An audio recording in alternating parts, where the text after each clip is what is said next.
James Delaney, is it? Who are you? Hi guys, welcome to this review on What We Watch TV. We're going to have a quick look at the BBC show Taboo any minute now. Before we do, I'd like to ask you to please subscribe to our channel by clicking on the card that's appearing right now. Thank you very much. We're a very young channel, but I'm really passionate about television. I'd love to have a little bit of a chat about it with you, so please do subscribe, come along for the ride, and follow us on Twitter as well, so you can have a bit of a chat with us there.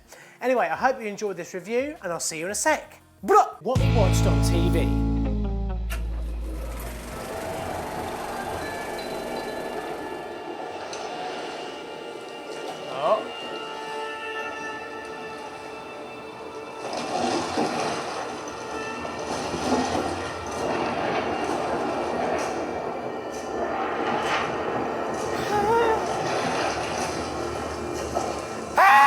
So then, you may notice Saturday nights are never going to be the same. For once, the BBC have kind of eared away from singing contests and all the rest of it for 9 o'clock. And just like the rest of the bloody television world doing crap like that, they thought, no, what we're going to do is come up with some dark arse shit. I mean, look, it's raining and Tom Hardy's digging a hole. I mean, you know you're into something good when the start of it has got Tom Hardy digging a hole in the rain. You're thinking, yes, we're here. But what's Tom looking for? What's he lost in the ground? We'll have to find out, won't we? London, in the distance. It's got everything you need. I mean, look, straight away, you're off to a good start. Tom Hardy's got the ump. Standard. He rides a white horse, it's raining, and there's a lot of intrigue going on, and that's only in the first 3 minutes of the show. So what make up the constituent parts of Taboo? Well, obviously we've got Tom Hardy first, who's known for his parts as Bane. And also, if you could hear that, and also, wasn't it in that awful Krays film where he played both bits and he was always talking like that? I mean, don't go mental, I'm going to have to kill ya. What, son? Also, we've got his kind of half-sister, Oona Chaplin. I think I'm saying it right. It fast becomes apparent, this is not a plot spoiler here, but I think he might fancy her in this show. But she was also in the fantastic show that was made by the BBC a couple of years ago called The Hour, that got axed by the BBC. It had Ben Whishaw in it, and it was absolutely bloody great. And it got axed, and I was gutted. We've got David Hayman in there, Michael Kelly of Sopranos fame. I don't know if you remember him in that. And also the absolute blunderbuss brilliance of Jonathan Pryce, who I'm sure a lot of you Game of Thrones fans out there are going to remember. But also, for me, he was in a fantastic film, a Pat Barker book called Regeneration.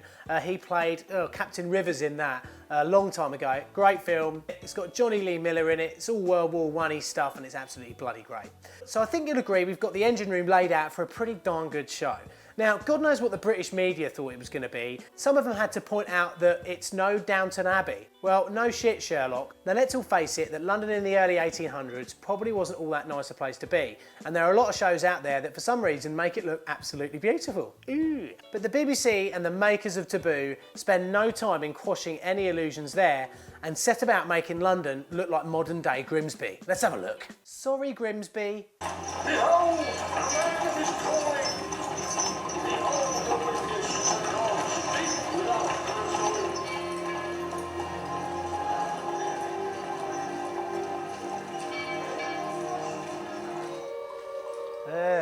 Dog eating stuff.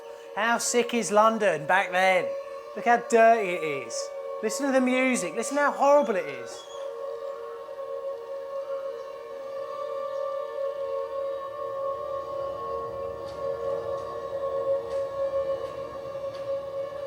Tell you what, if there's nothing else that clears my mind more than anything else, is standing by the Thames while my lurcher eats at carcasses so I can clear my head. So anyway, James Delaney, this is who Tom Hardy's playing, has just come back from God knows where. And it soon becomes apparent that everyone's pretty shocked to see him. And I don't know what the security is like in this place here, but I think that's his old man who's lying there dead at the moment. I don't know if you can quite see Mr. Delaney. But there he is, he's laying there in the morgue, and as you do back then, obviously you put a couple of coppers on the old geezer's eyes, I don't know, to take to God, I have no idea. If any of you know why, then do let me know. So anyway, our mate James Delaney's popped back, and you know what he's gonna do? He's that skin, he's gonna nick the coins off old matey's eyes. Pretty bloody harsh, but there you go. And then he says something like this.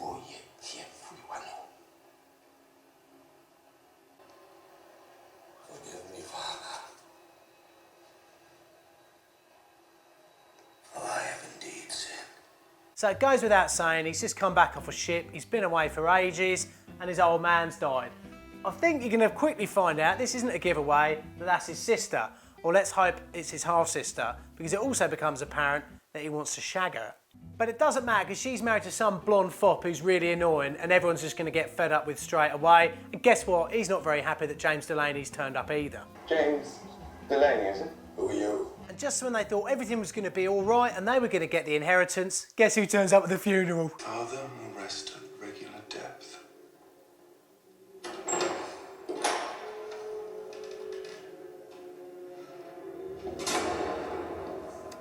Of course, that's when you announce your return to your long-lost family, innit? I'll turn up at the funeral and just stroll straight down the middle of the aisle. Good man. Who's that? Yeah, he's got the old scar under the eye as well. This boy has been about. Oh, that's what he did with the coins. I thought he was going to nick them, but he didn't, did he? Put them in the old thingy box. Before we begin, may we bow our heads in prayer? The creaking of a ship? No. It's the burying of their dad. And look how shallow they dig the grave. Well, I'll tell you why. It's because apparently the daughter said, look, I don't like my old man. He was buried to the depth of my love. Last year he disgraced me. Probably wanking in the street. That's what they usually do when they get older, innit? And I'm not going to pay the extra 2 shillings for the grave diggers to dig it deeper, so the body snatchers might actually steal his body, you never know. That's the sort of thing they did back then, instead of go up to the bookies or the pub. You learn something new every day when you watch BBC period dramas, don't you? So anyway, we've got a nondescript kind of accent from Tom Hardy here. He just talks like that. He's been away for a long time and he's had a hard time. It's one of those kind of standard premises as well. He's been away for ages. Everyone seems to think he's dead. When he comes back, no one's happy he's alive. I mean, no, it's not like normal life, is it? No, they've all got the ump because he's obviously going to get in on the inheritance, isn't he? Which apparently is a finely princely sum of estate of coastline somewhere in Canada. Don't worry, guys, this is all given to you in the first 20 minutes of the very first episode, so there's no plot spoilers here.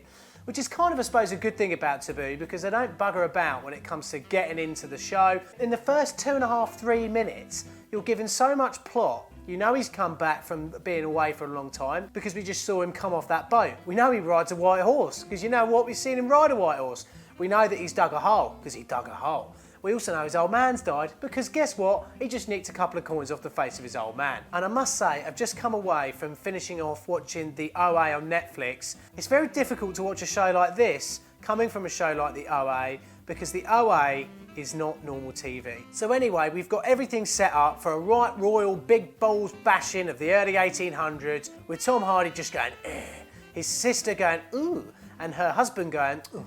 All we need is one last piece to the puzzle, and that's a higher power, coming in the form of Jonathan Pryce and his cronies.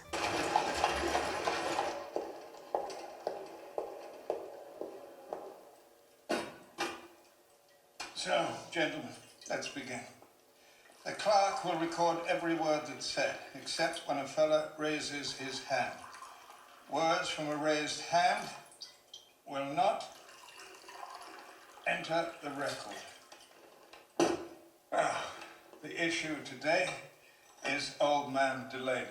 May he rot in hell. So there you go, it goes without saying that good old Jonathan Pryce doesn't like him either. It doesn't sound like anyone really liked the old boy that died, so it's a bit of a shame really, but it seems to be a standard kind of thing in this sort of television, let's face it. It's not like the OA, where nothing's standard. So obviously everyone's got vested interest somehow in this piece of crap land that the old man's left behind. We haven't seen it yet. And I'm hoping we're going to get a chance to go over there and see this stuff and see what's going on. There's so much intrigue that's laid out in the first few minutes of Taboo. To be honest, I don't really think we need to review much more of it. I highly recommend you go over there and give it a go. Any of you guys who've loved your period dramas, who like a little bit of intrigue, all that sort of thing. So any of you like Poldark, I mean, let's face it, you're going to like it. Even people who liked a bit of Sharp from ITV back in the day, they're going to like it. It's gritty, it's well written. The acting is, I mean, they've got some absolute beasts here backing up for the acting. As we said earlier on when we were telling you who's in it, I don't think you've got to worry. You're in safe hands. It's dark, it's gritty. I question the fact that they've sent it out on a Saturday evening. For me, this is a lot more of a kind of 9 o'clock on a Sunday, some cheese, nice bottle of red wine, sit down with the missus and Big G the cat, and just enjoy watching some grotty old London greyhounds tearing at carcasses, and obviously Tom Hardy being all grumpy just like that. I hope this little tidbit here that we've shown you is enough for you to pop over to BBC iPlayer and catch up with it. There have been rumours about James Keziah Delaney these past 10 years, but in the file I have put only the facts, sir, not the rumours. What are the rumours? Awful and unnatural and, I'm sure, untrue. What fucking rumours? So there we go, thanks for watching this quick review, or kind of chit chat. We don't really review shows, do we? We just have a bit of a dialogue with you. So make sure you comment in the comment sections below. Thanks also to Rachel Nolan, who commented in our last video and asked us to review Taboo. And it's quite funny because at the time, it was Sunday morning, I was a bit hungover, and I was actually watching it in bed on the iPad. So thanks ever so much for sending us over that as well. It's great that we've got a little bit of interaction already. As I said, this is a new channel and I want to make it as best as we possibly can, and we can only do that with the input that you guys give us. So please do subscribe to our videos, follow us over on Twitter as well, so we can have a little bit of a chat there. It's all very small and very new and very sort of good fun at the moment, so I'm really enjoying it. So please do interact with us, and that's only going to fuel us to do more videos. Anyway, I'll see you in our next review. Have a great time, guys. Thanks ever so much for watching. Bye-bye.